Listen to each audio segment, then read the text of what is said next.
Okay, so this might be the most boring company in the world, so welcome to the world of packaging and boxes. Maybe it's a good idea to give you some highlights of why I'm researching this particular company and what makes it maybe a little bit less boring. So the stock has returned about 11% for 10 years. Its earnings per share has grown at about 11%. The free cash flow margins have improved from just 1% to now 11%. The operating margins have improved from 4 to 8%.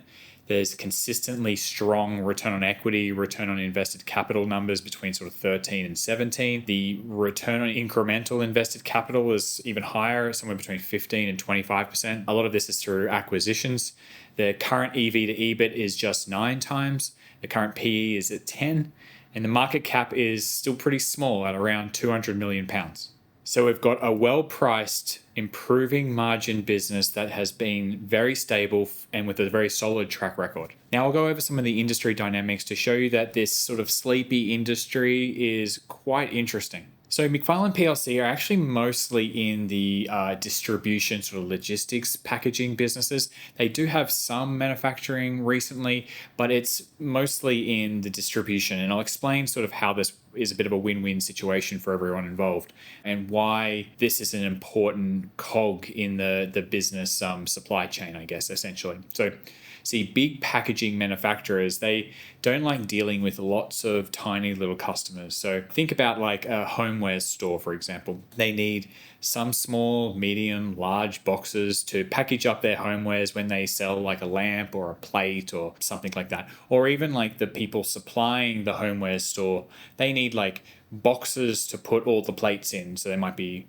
20 plates in a box, in just a plain cardboard box. That needs to go to the homeware store so it can go on display. The big manufacturers, they don't want to deal with all these little clients, these little homeware operators, or all the little stores that are out there. There's I think Macfarlane have 20,000 individual customers. And then the reason the small little homeware store or whatever, they don't go directly to the big manufacturers is because they have to get good deals, they would have to buy in bulk. So they might buy like a shipping container worth of packaging, for example.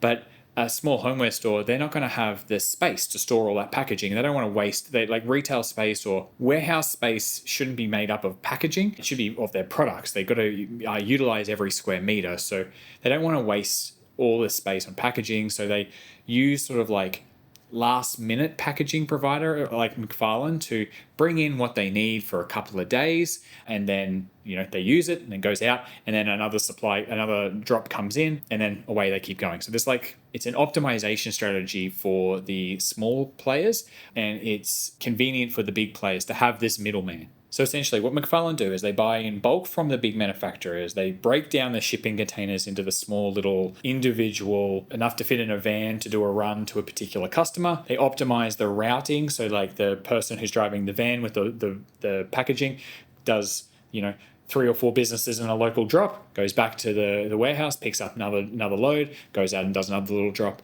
And the optimization of the routing, that gives them sort of little advantages as well. And that's why the margins have been improving, things like that. Now, someone like Amazon, they don't need Macfarlane as they are big enough to handle the packaging all in-house. They manufacture it themselves, but everyone else isn't Amazon.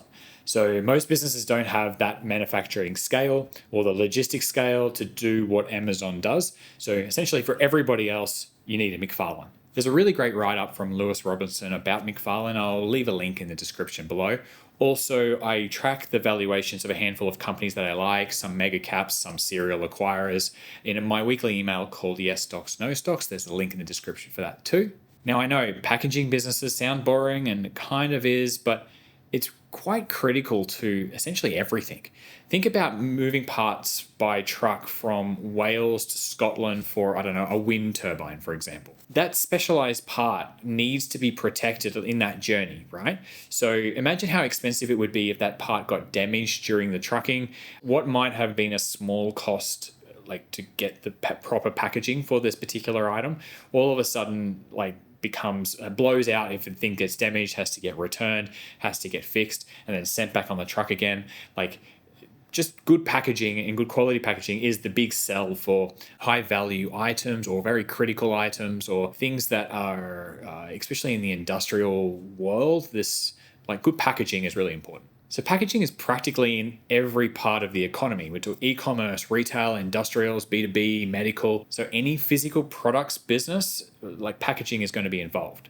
And most humans like physical possessions, so therefore I can't see this changing anytime soon. Internally, Macfarlane have deployed most of their capex into acquisitions. They have strong return on incremental invested capital of somewhere between 15 and 25%. They're quite conservative with their financials. It looks like they're under-reporting and for example, they're amortizing these acquisitions quite strongly, which means they're saying that based on accounting rules that the value of these acquisitions have been going down.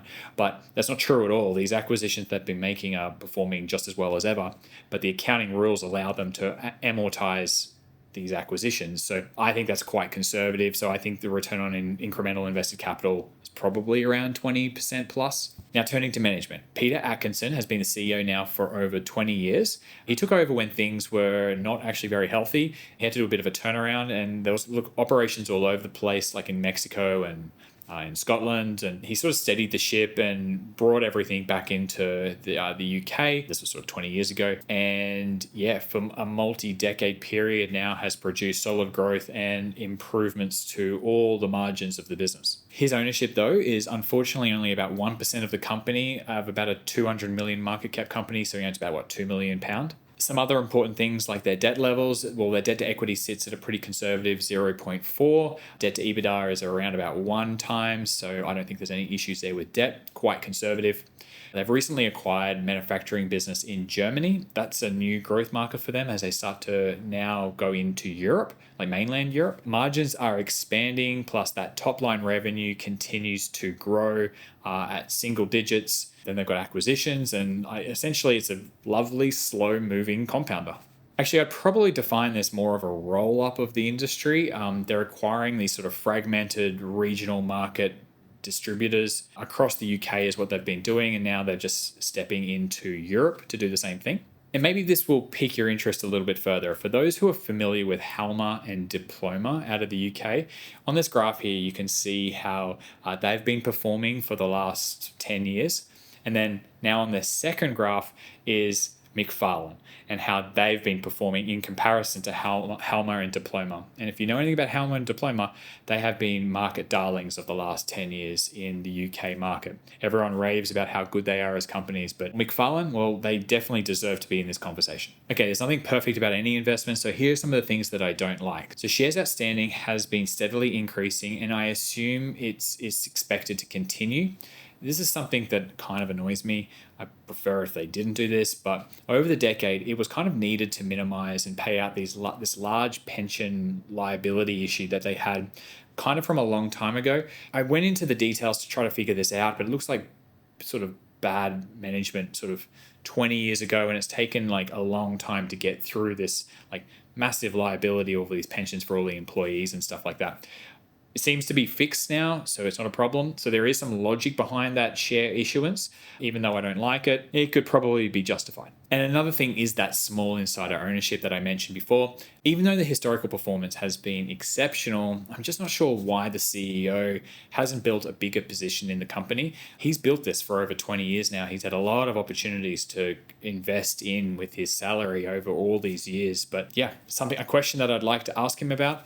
£2 million worth of stock, I guess, is not nothing, but if he's been growing this thing for 20 years, I'm just surprised. I thought that he would have a way bigger stake. Now, if I was to invest in Macfarlane, I would be using my Interactive Brokers account because it gives me access to buy shares in the UK market. Link in the description below for that. Now, if you've enjoyed looking into a quality small cap company like this one, please let me know and subscribe, as I'm going to do more of these types of videos coming up. I appreciate you watching, and I'll see you in the next video.